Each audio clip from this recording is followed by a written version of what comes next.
Hey, what's up, everyone? Welcome back to House of Footy. It's your boy Ray, and with me, I've got Mac Good evening. and Gio. What is good, guys?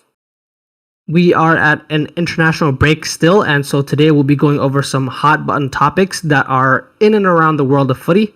Before we get into it, don't forget to follow us on our social media, both on Twitter or X and Instagram. Our handle is at house_of_footy.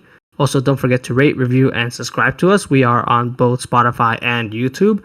And lastly, feel free to get in touch with us via email. We love hearing from you guys, and we want you guys getting involved. Our email is houseoffooty@hotmail.com. But yeah, let's go straight into it. And of course, with this being an international break, we have to talk a little bit about the international football that's going on. And first topic will be current favorites to win the Euros come next summer. And I'm going to go first, and it's going to be, of course, the European team that reached the World Cup final last winter, and that is, of course, France. It's quite easy to say, easy way out for me to pick France, but I did watch the highlights for their comprehensive win against Ireland, and the way they are just rotating players. Doesn't really matter who is going to be starting for that team. They just have so much firepower that they can essentially change the whole team, and they will likely, much like what we mentioned over the season for Man City, they can essentially dominate games and realistically get wins for most games against other international opponents. But I feel like, it's easy to say, but France should see themselves as one of, if not the favorites to win the Euros. I'm not sure if you guys agree. I guess, Mac, what are your thoughts on that? 100% with Star Bullet, it is France. I would argue their B team should also be listed as the favorites if that was an option for them. If there was a France B squad, the U squad, kind of the reverse team. If you have William Saliba coming off your bench as a center half in international football, you're in fantastic shape. It's as good as you can really get, as good as you could hope for. So I think if you were to, the question really, I think is, for me is, would you take France versus the field going into the Euros as of right now? I think that's the debate, considering how deep, how heavy, where if there's 7, 6, 8 injuries potentially going into Euros, they still have a strong chance of winning it versus other teams don't have that natural depth as you're talking about, right? So I think the real question is, like I had said, if you have the field versus France, who would you take? I would lean slightly the field, but the fact that it's a fair conversation to have and it's a good debate that you could have, and I would very much be potentially able to make the debate that you should take France. The fact that it is that close, it just shows how good of a team that they are. So I would agree with you, France. I do have, and we're going to talk about it in a little bit, if you were asking me who would be the second most likely to be able to win the Euros going into next year, it would be England. I understand, put my bias card on the table. It is what it is. But I think aside from France, they do have the depth and have the star power where it's not just maybe 1 or 2 or 3 key players that are the top end of world football. I think they have the most amount of depth to enter kind of the quote-unquote world-class conversation aside from France in European competition. What about you, Gio? I agree. It has to be England. I think in terms of players in form and things of that nature, look, I think it's the absolute peak for England. It's coming to its peak. If they can't kind of find a way to win a trophy, maybe here and maybe possibly the next World Cup, it's not a good look. You have the best young midfield, I think, coming up, best wingers coming up. As much credit as we give Saka, as much credit as we see, as much credit as we're giving Jude out in La Liga, and Declan Rice, and all these young guys that are coming together and shining for their club teams. I think this can also tie into another conversation that we might want to have. Do we have the right person putting this team together and leading them in the Euros? I think it comes down to that. But yeah, I think it has to be England. But again, we have a toss-up. But Ray, you can kind of talk more about that.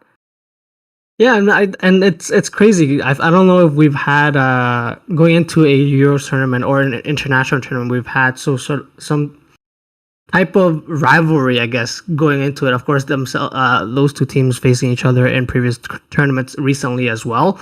And I do agree, if it's not France, it's gonna have to be England, considering the other I guess powerhouse nations in Europe right now not being as convincing, and these two, of course, being the deepest and most convincing teams. Star power everywhere, and of course, world beaters on both teams, and so it's going to be an interesting discussion for us to have because the way my thinking is, of course, France, they are more settled, and I feel like even though they bring a lot more players through, the level of play doesn't drop significantly. Whereas for England, and Mac might have a little bit more to add here, is I feel like they're a little bit more reserved in bringing players through, and if they do, there is that, I guess, possibility of a drop off in sort of expected level of play. And that being said, you know, some players that we think should not be on that team are still being called up. And so I guess to dive into that question, Mac, what do you think about the potential managerial changes at international level for England going into the next tournament? I think it's a lose-lose situation for the English brass right now. It's because if you do fire Southgate and you don't pull off the win in Euros, I think it's kind of that manager in all likelihood is going to be on the hot seat right away. Just the same thing if Southgate doesn't win it, he would be fired right away. I think it very much would be of the same ilk where he would be in that type of position. The tough part for me and the separation for me, and it's been a constant theme for a lot of football fans, English football fans, is where if the preface being is that you're playing at the top level of football and you're starting and playing regularly and playing well, you're going to get in the squad. That's kind of the mandate that's been set. However, players continuously make and start games who are not playing at the top level and are not playing well. I'm going to pick both of your teams apart right now, and I know you both would agree with me. It's Harry Maguire and Jordan Henderson. Okay? Jordan Henderson, Liverpool legend, he's not cult team anymore. Cult hero is still showing up for whatever reason. I don't understand. It makes no sense. I think everybody, if you were to line up, and again, Gareth Southgate probably knows more about football than all three of us combined. But if you were to pull 99 out of 100 England fans, you have the set lineup of playing a midfield three of Jude Bellingham, Declan Rice, and Phil Foden as a trio, with Saka on one wing, maybe put Rashford or Grealish on the other.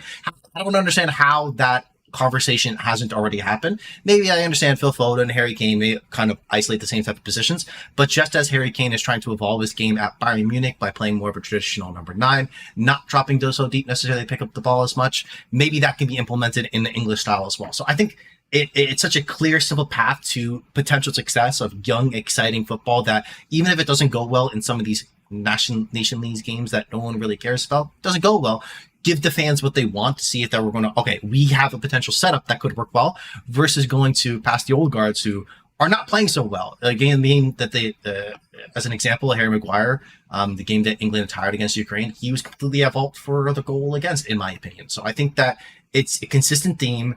It's kind of getting born. It's done. It's dusted. It's old. We need to move past. We need to move on. And I think that this English team right now has the crop of players to do that and is in position, as we've talked about, to strike at international level more so than they've ever been before.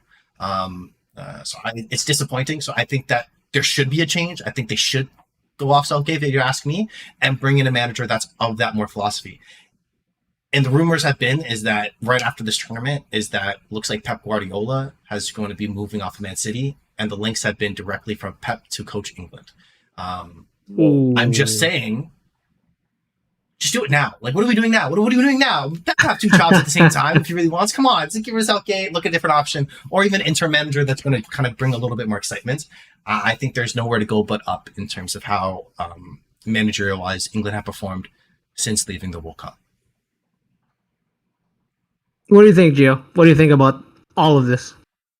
No, I think they should actually get a new manager in before the Euros, and just get it going. Just get it going. Southgate plays a very odd system. They don't score many goals. Why are we wasting all this talent when England is able to possess the ball very well and move the ball upwards very well. A front three can be very dangerous for England. We all know this. On paper, no matter who you want to rotate in, that top three can be very dangerous. So I just don't understand. You can have Kieran Trippier whipping balls in for Harry Kane all day long. Trent Alexander-Arnold can be whipping ball all day long. A good defense is a strong offense, and I just want to see England be a little bit more offensive minded. Yes, the Pep style is very nice, and to have a manager like Pep with the plethora of talent that he would have on that England squad would be amazing. But just someone who's more offensively minded, be able to outscore these teams and comfortably outscore these teams. Because sometimes, yes, England does outplay, but you squeeze out a 1-0 win and almost like, did they really deserve it? The other team could leave with more chances. And that's happened before, and we're left scratching our heads like, oh, this is the England team that we were also excited to watch.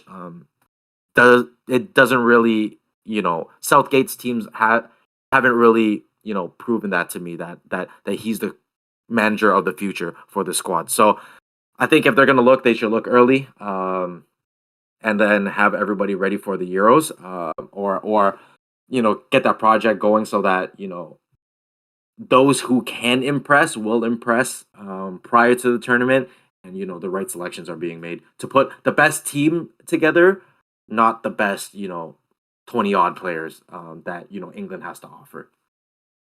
So I hear where you guys are coming from, and I do agree the potential is not being sort of fulfilled here. But going into the next tournament, I disagree with both of you. I think if it's not broken, there's nothing really that needs to be changed. Realistically, the teams, as I just mentioned, that are likely to reach the finals if they don't face each other before that is France and England. The other teams, your Germanys, your Spains, your Portugals, your Italy's, they are not in a position where they could challenge. And so if it's not broken, and realistically at this moment in time, if we put England against any of those other teams, I would pick England to overcome them and reach the final, at least the semis, quite comfortably. And then against France is just a one-off. I would think you want to stick with sort of what's been working. Hopefully your individual players in a final can come through and win you the game. But if you do change the coach right before the tournament, the ideas, the systems that new coach can bring in might not be fully there for the team to sort of comprehend, and so that might make it even worse. You don't want, I think, especially in an international tournament where there's so little time with players and everyone's going to be tired from the full season, you just want something that everyone's familiar with. And I feel like England, even though, like you said, Mike, is in a tough spot because if they don't win, there's going to be a lot of questions asked. But if they do win, realistically, this probably is the end for the current coach. So I personally feel like they should stay, just because even though Spain and Portugal won their respective games 7-1 and 9-0, they are not at that point yet. And I feel like you only have one opponent to sort of focus on, and that's France. And I would still stick with that manager going into the Euros. But I guess before we move on to, our next topic, out of those teams that I just mentioned, Spain, Portugal, impressive wins. Germany, they are a great European team, but they had a poor result in the international break this past week. And any of those teams sort of stand out to you guys as maybe dark horses for the Euros at all? Bruno Fernandes with 3 assists in that game, Gio, does that stand out to you? It's just, how I say England can be very good offensively. I think Portugal is one of those teams that, yes, we know they are very good offensively, with the likes of Leao, with the likes of Joao Felix, again, Bruno, Bernardo Silva, and they have a very, even offensive-minded, back line at that with, obviously João Cancelo. But I think they're just one of the teams that are looking too offensive. I think they can do a lot of justice for themselves if they're able to hold the ball in the middle and control the game, because they can be so potent offensively that they keep wanting to add more and more and kind of lose it defensively and are so vulnerable in terms of the counterattack. So yes, they will always be a dark horse team until they kind of prove that they can control a game against a very strong team in that midfield. But until then, they'll always be dark horses, and yeah, they'll always have a chance. But until they fix those issues and become a more well-rounded side, then yeah, I think a coach like Pep can actually turn that team around and change everything there as opposed to England. Although he is comfortable with the English game and what the English players can do, I think he could do a lot with that Portuguese side as well. Okay, I guess Mac, just to round it off, any comments on any other teams Personally, that Portugal Pep that's wild. There's a 0% chance. There is no alternate universe where that happens. In my opinion. But fun take there. But I think that if you were to go outside the top two, I'm going to go on institutional kind of brand knowledge, been there, done that. And for me, it would be Germany. You still have kind of the core team of Manuel Neuer, Joshua Kimmich, Leon Goretzka. You still have Gundogan part of the team. They have players that have been there, done that, performed well at international tournaments. And for me, if they just solve their kind of striker issue, their goal scoring issue, in my opinion, I think that's their biggest piece. Is it Adeyemi stepping up and being able to have a good tournament right away and kind of coming out the box ready? Mokoko, I think, is probably still a little bit too young. Does Musiala playing as a 10? Does he kind of take more of that goal scoring burden off this team? I think that's more so the issue in the starting 11 for me, because they don't have the Miroslav Klose of previous years, or even some other strikers that they've had over the course of kind of as we've known them in international competitions. And generally speaking, they haven't had kind of the 1A striker that's in world football. It's generally the team so good around them that kind of 2B striker that's generally pretty good in the Bundesliga is able to step up, and because everyone's around them, be able to kind of show out and have a good competition. So I think that's more so from what they're missing. And I think that outside the big two, the France and 1A and England kind of 1B, for me, the next grouping of teams and the top of that list for me would be Germany.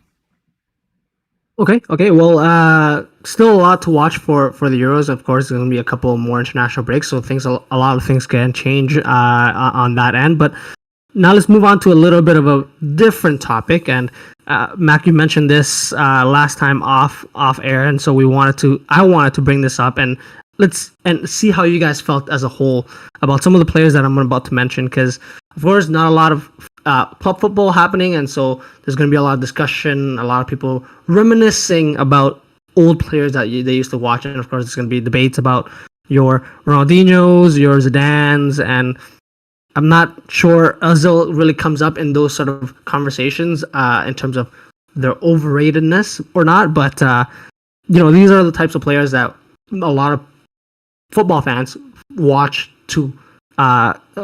when they were sort of growing up and fell in love with the game. But there is a argument to be made, at least for some of these players, I guess, Mac, that maybe there's a hint of overratedness for these players, and simply they were decent players, but they didn't really win much or achieve much in the world of football. So I guess, Mac, take it away if you have any comments on these players or any other players of that same sort of style of play or, I guess, profile. Okay, I think the way that I want to start this conversation, I think that Messi and the Ronaldos have ruined football for a lot of these history numbers when you're looking at historical context of how great players were. Because if you look at, I guess more so, not to lump in, I know I'm a little bit older than the both of you, not to lump in our age group, but probably people that maybe like 4 or 5 years older than us, their favorite player growing up was the Zidanes, was the Ronaldinhos, was those types of players. But if you look back on their career and you kind of stack them up against to how players are kind of judged to and the standard that they're held against to nowadays, I think it's not even close in terms of the degrees of difference in the quality of players now versus then. When you're looking at both of their careers, if you're pinpointing Zidane and Ronaldinho, I think the reason why that you bring Ozil into this conversation is very fair, because if you stack up their careers individually in terms of trophies, in terms of individual achievements, in terms of goals, in terms of assists, they're on the same page. But we just kind of have the rosy tinted glasses of the historical factor of these players, which were phenomenal football players. But in my opinion, I think kind of what you're hinting at, were very much overrated. Zidane's not one of the best, like, top 5 midfielders of all time. I don't even think that Ronaldinho, in terms of the last 5-6 years, isn't even a top 4 midfielder for Barcelona. If you stack up against other players on his team, so I think it's very very tough when you compare and contrast those types of players, because you're really talking about each of them having one great World Cup run, one Champions League, and that's their entirety of their career. They had great moments. They make good YouTube clips, but that's about it, in my opinion. Great players, world class players, but not in the conversation in the best of their position of all time, and I would argue not close. I feel like you are definitely. I see where you're coming from, but you're going to be offending a lot of that generation, who, myself included. YouTube clips. That's what we grew up on. Countless hours of watching those skills on YouTube compilations, and then you're thinking, "Oh, this is definitely one of the best players to ever grace the pitch." But Gio, do you have sort of the same idea that Mac has, where, yeah, a lot of these players on their day probably unplayable, but longevity of career maybe don't match up to maybe even your current players, such as to just a player that comes to mind, like your Tony Cruz, that has won it all, but he's never going to be on a compilation video doing step overs and scoring bangers, though he does have a few. What are your thoughts?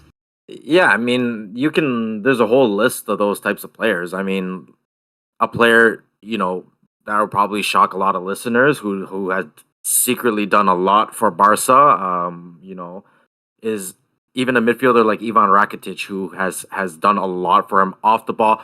He's very underestimated, does a lot of off-ball work, to pester, that midfield, make it a struggle for other teams to play. So, when you're looking skill-wise, I think we kind of lose sight of the team aspect of the game.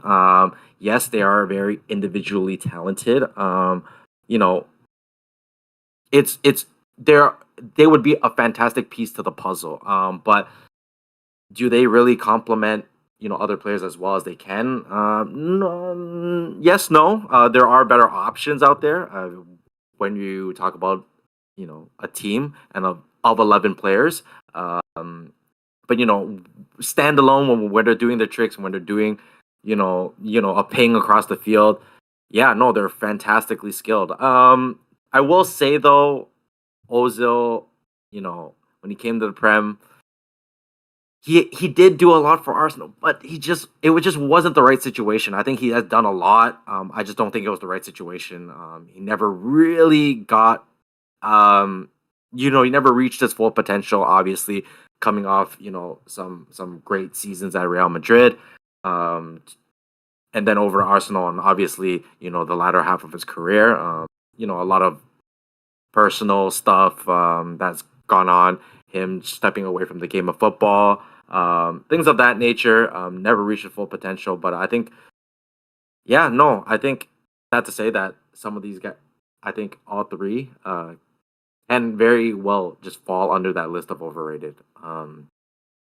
If you're basing it on the team aspect, if you're talking about individual skill wise, I think these guys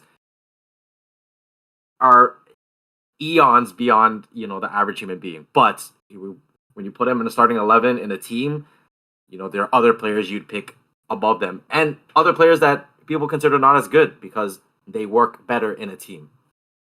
I completely agree. I think that the team aspect is sort of what has, especially in the last, I would say, 5 to 10 years, it's definitely more about tactics as a team, different little things that a team can do, and different styles that a team can play that can win you a game. Whereas previously, it's kind of stereotypical, but those players are the guys that are gonna win you a game. Not really much stands out in terms of, no offense to those early 2000s teams, but realistically, you really have a 4-4-2 going. You have one of your best players as the 10 behind the striker.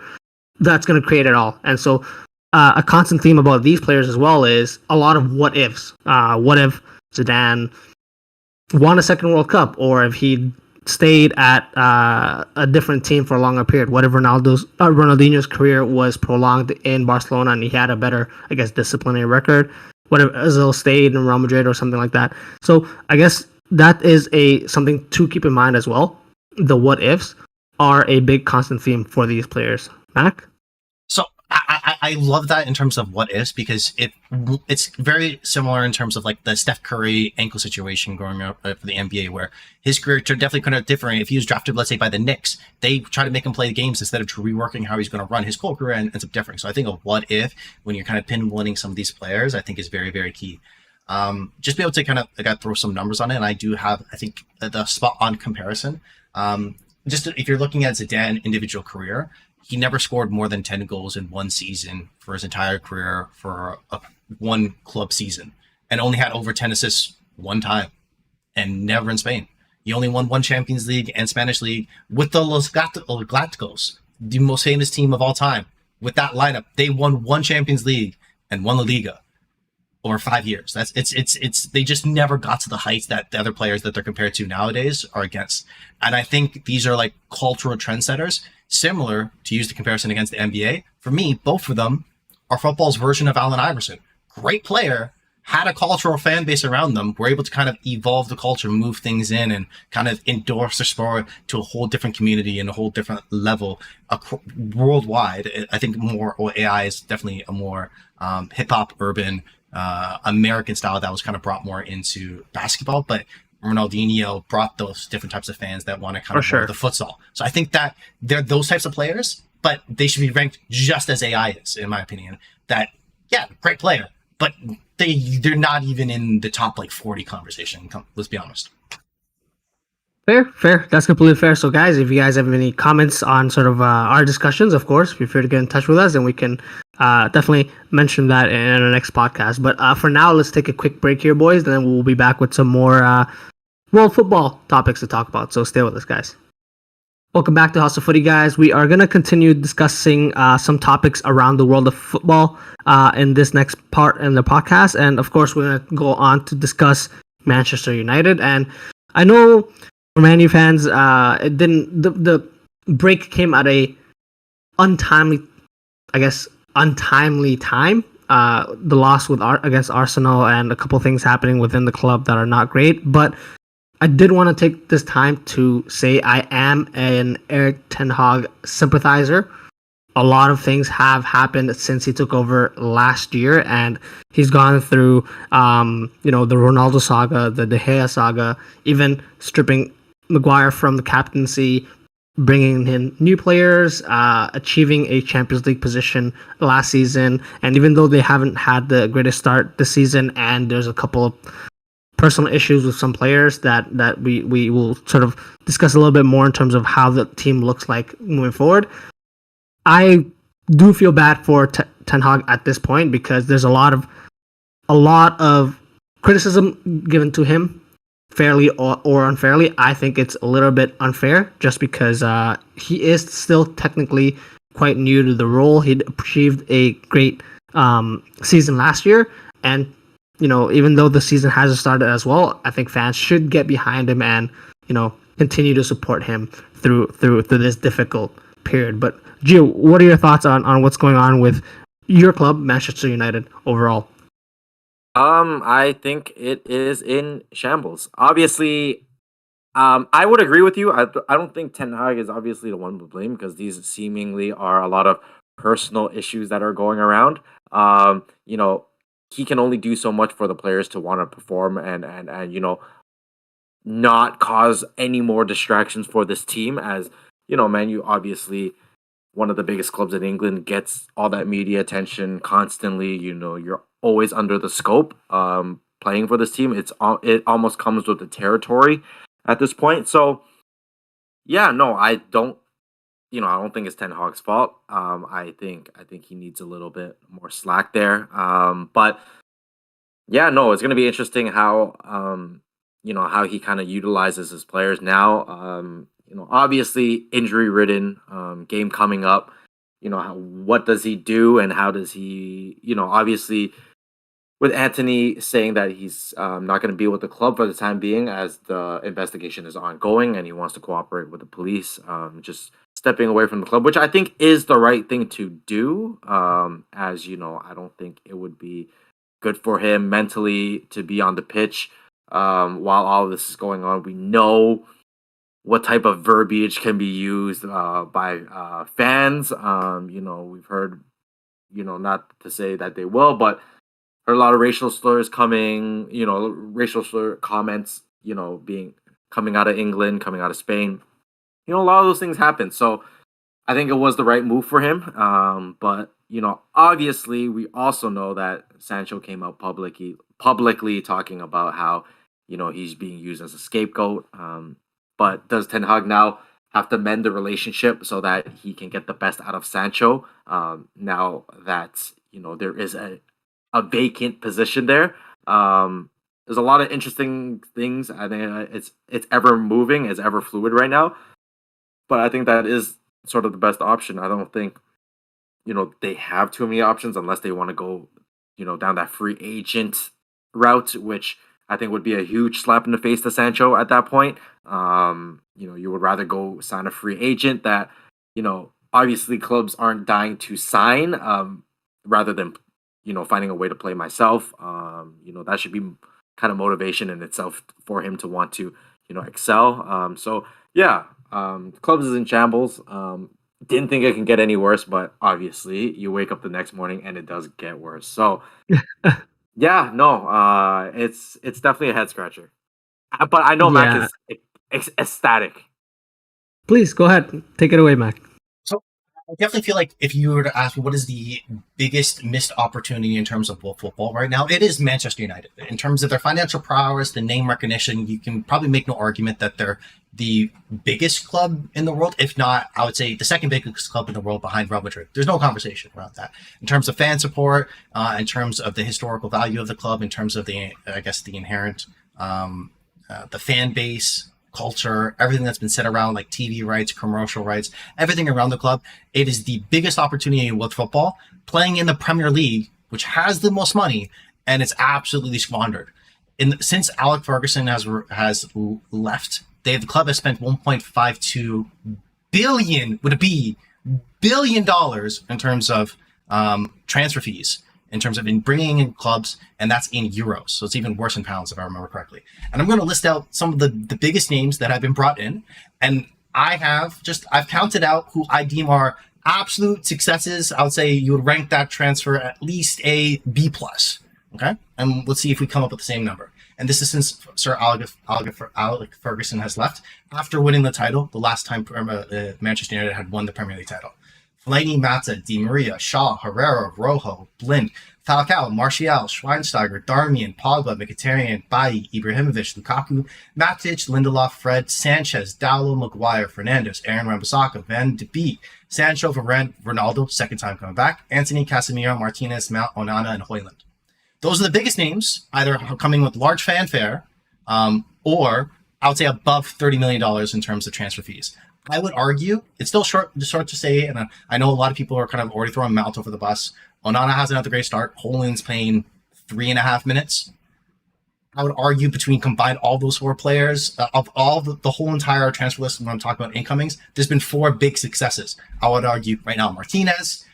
I would give it Varane, maybe, sure, but you probably could have got a better option for the amount of money spent on him. Fernandes, and I would say Ander Herrera.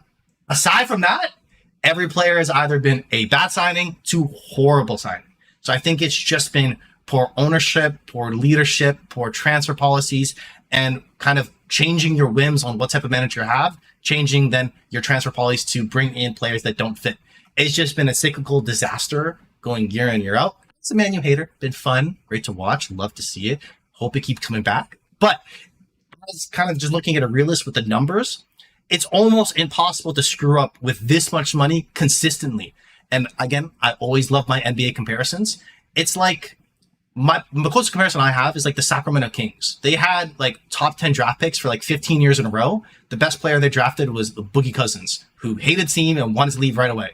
Like, it's just, how do you keep having so many opportunities at bat and you fail so often? It's just, if you put kind of just a randomizer in place of what they should do with their transfers, FIFA career mode will probably do a better job of transferring in players for this Manchester United squad and building a team more so than what the ownership have done, the knowledgeable football people. So I think it's the biggest missed opportunity in world football right now. This team should be the pinnacle of football, very least in England. and they're way off it and nowhere near close.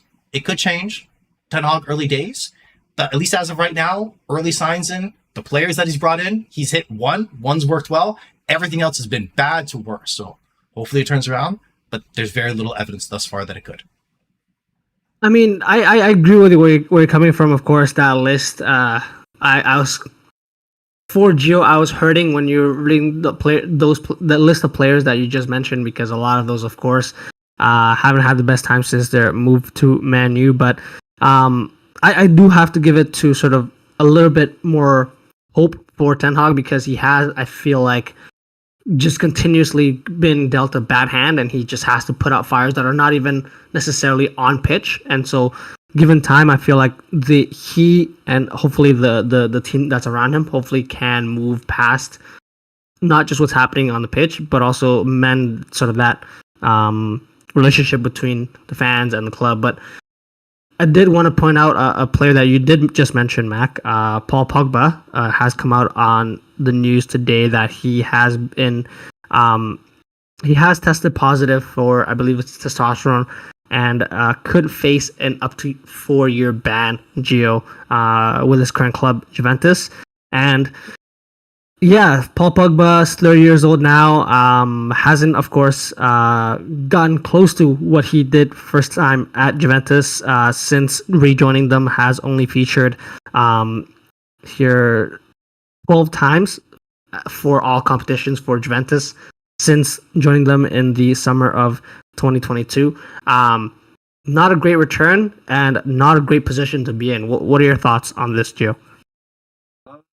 Yeah, no, I don't think he's ever truly reached his full potential, even prior to coming back to Man United. And it's just, obviously, we don't know how, the initial test went for them to even spark, the second test of his urine. And based on the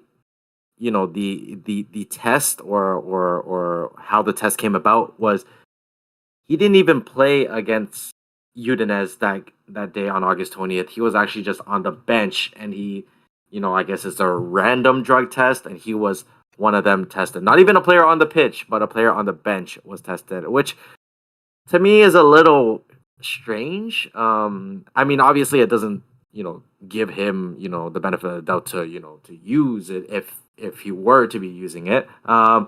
But yeah, I understand he's been going through, he's very injury prone as of late. His at mid to end of his Man United days, going into his Juve days, his second stint at Juve, very injury prone. It could be something that, his personal trainer has been giving him, to help with injury and things like that nature. And maybe his personal trainer is unaware of, things that are on the ban list. We've heard stories like that before, whether it be in the NBA, NHL, MLB. It's occurred. So, can this very well be the case as well? Yeah, very likely could be. And, to say that he can be banned up to 4 years, 4 years is a little much, I think. Player of that stature that can obviously still sell tickets to bring in, viewership to Serie A. I don't think the league or Italy itself would kind of do that to their economy. I think they need to see Juve and all the big clubs doing well to kind of drive the economy there as well. So 4 years is a little much. If it was 4 years, I think his career is finished. You can even see him in the MLS at that, because I think that's the only way he'll be able to salvage, a higher salary, if teams are willing to even take that risk. He's not no Leo Messi, so hopefully it's not 4 years, and hopefully this is all just hearsay. But sad to see, but definitely tough to see, and hope for the best. Okay, yeah, of course, not the greatest look, and we just talked about Man U as a team that's been in trouble over the last couple of years. Juventus also a similar boat. What are your thoughts on that situation, Mac, and I guess in his career overall since he joined Man U?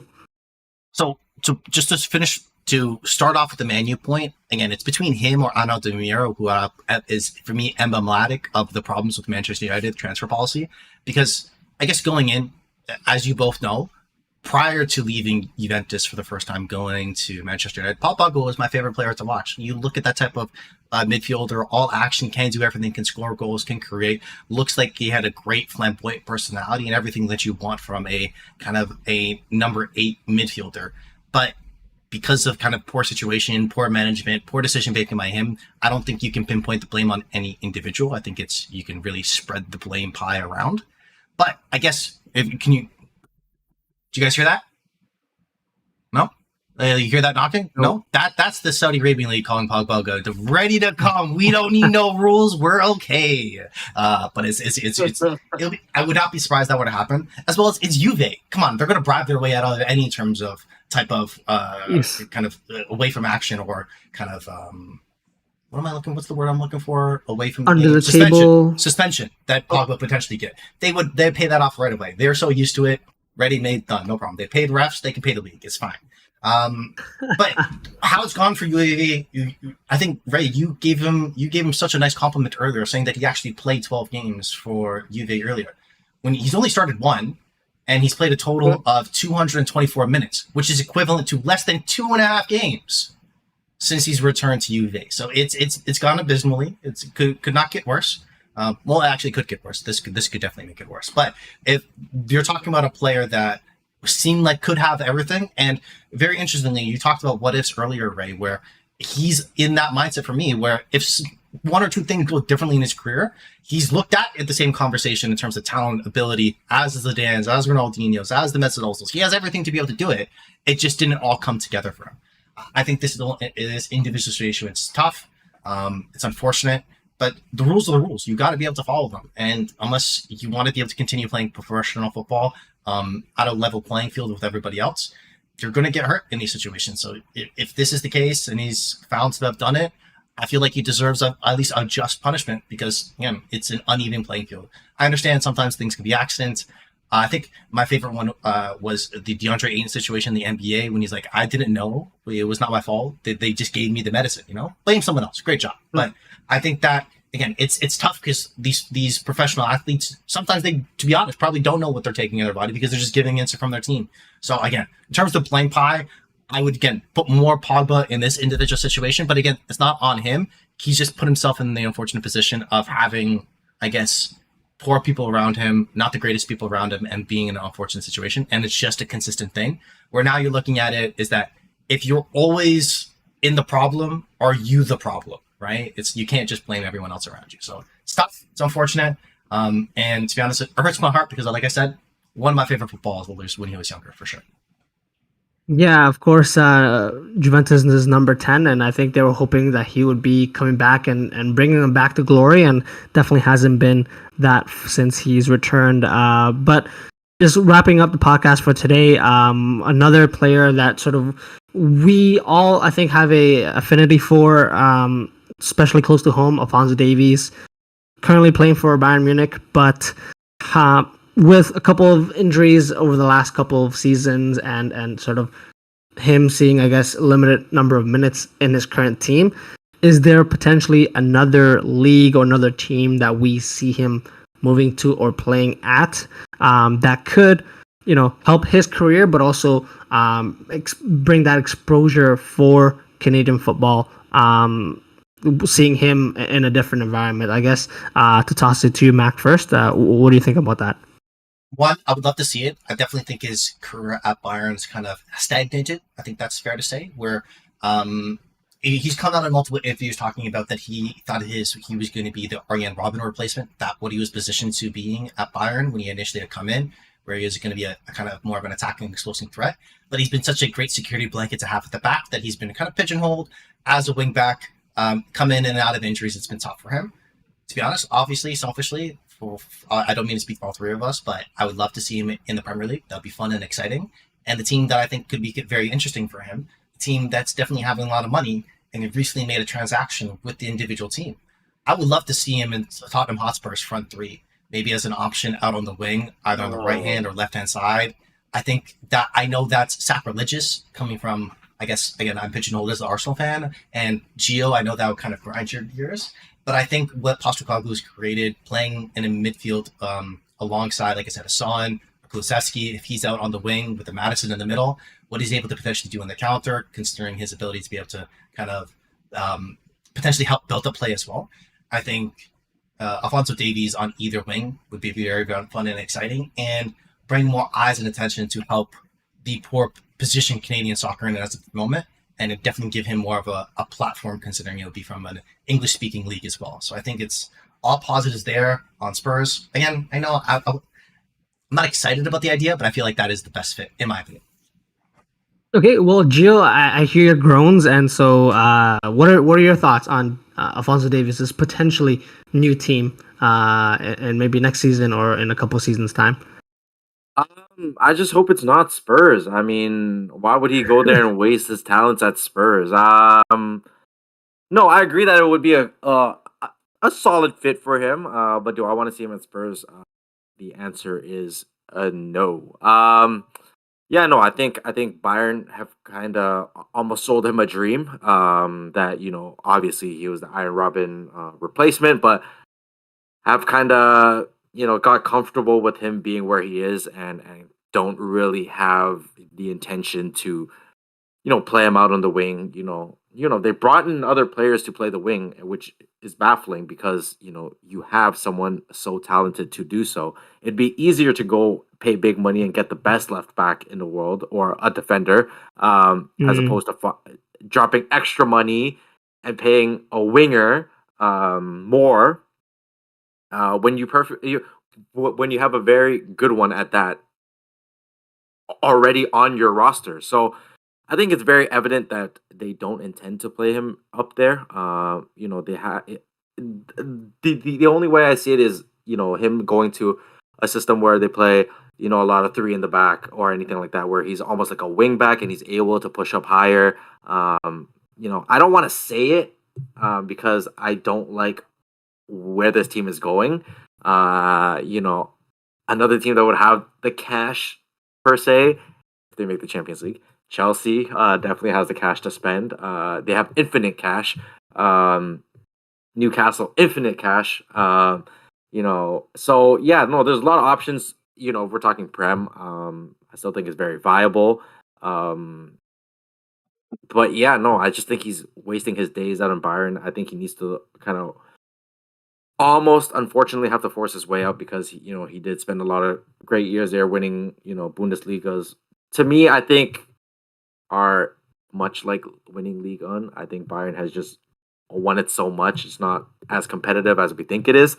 So yeah, I think he needs to look for a new challenge for himself and just really show what he's capable of, and also broadening the horizon. One to Canadian football, and then the Canadian soccer program, showing that there is talent. So scouts, please come and look at us Canadian players. So yeah, I think it would be a great move for him if he gets out of Bayern, and to a team that really wants to play him in the wing, because I feel like that's where he's very passionate about. Offensively minded, I think he is. So yeah, I think he's just very tired of being classified as a defender when in his mind he's not a defender. Sure, he can be a winger that can kind of like help out, but not be the sole defender. Exactly. And I feel like the Premier League, his physical profile, we know what he can do. I don't think that step into the Premier League will be as huge compared to other players, and so definitely see him making a move into the Premier League in the coming years.